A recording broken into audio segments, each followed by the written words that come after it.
Ito ho, at may panibago na naman tayong ipapakita sa inyo na napakagandang pakinggan. Tingnan nyo are. Are ho, ayon kay Secretary John Vic Remulla, ang Pilipinas ho ay plano nilang gawing pinaka-safe na place sa buong mundo.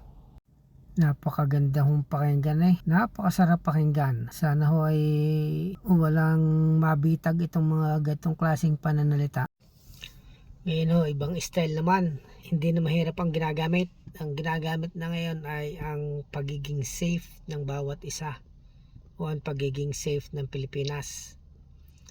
Pero sino ba to si DILG Secretary John Vic Remulla? Tingnan ho muna natin ang history nito.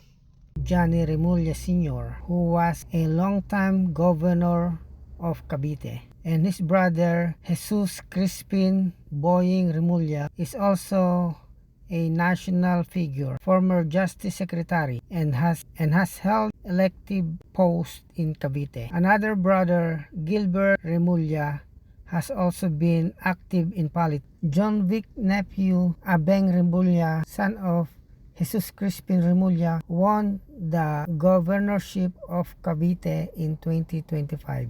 So, media and commentators refer to the Remulla political dynasties in Cavite and raise concerns about concentration of power. Ito po, kagaya po ng mga tinalakay natin nung nakaraang video natin kung saan ang mga Berzaga at Revilla, ngayon po ay Remulla, sila na lang po ang nasa politiko diyan sa Cavite. Ito po ay isang halimbawa lang ng political dynasty. Sinasabi ko po na ang mga sinasabi ng mga to magaganda, ang sarap pakinggan. Pero patuloy ko pong inuulit sa inyo, ang political dynasty po ang sanhi ng kahirapan sa Pilipinas. Ito po ang sanhi ng korupsyon. Hindi po umaasenso ang mga Pilipino at ang Pilipinas dahil sa mga political dynasty. Sana po, kahit na anong sabihin ng mga taong to, as long as may political dynasty, sana po huwag natin silang iboto at sana po alisin po natin ang political dynasty. Napakasarap pong pakinggan na gagawin ang Pilipinas na pinaka-safe sa buong mundo. Naniniwala po ba kayo doon? Baka tapos na ang nakailang presidente na hindi pa nagiging safe ang Pilipinas hanggat hindi nawawala ang political dynasty. Yan po ang napaka numero 1. Kung gusto nyo maging safe ang Pilipinas, unahin nyo muna na alisin ang political dynasty. Unahin muna natin na maging matibay ang ating gobyerno. Magiging matibay lang po ang ating gobyerno kung magagaling na tao ang nagpapatakbo ng gobyerno natin. Ibig ko pong sabihin, kung magagaling na tao ang nasa politiko, matibay ang gobyerno. At aling-sunod na rin po diyan ang seguridad ng mga mamamayan. Pag-asenso ng Pilipinas, sunod-sunod na po yan. Pero kung yan din lang po na political dynasty na yan, ang patuloy nating ibinoboto, patuloy nating inihahalal, huwag po kayong umasa ng ibang resulta. Kasi po yung mga yan, ang pamilya lang nila ang inuuna nila. Pamilya lang nila, kinabukasan ng pamilya nila ang iniisip nila.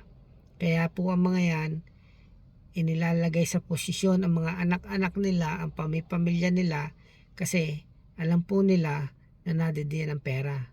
At alam din naman po natin kung bakit ang mga yan ay nagkakandara pa para makaposisyon sa gobyerno dahil nadiyan niya pong pera, nadiyan ang korupsyon.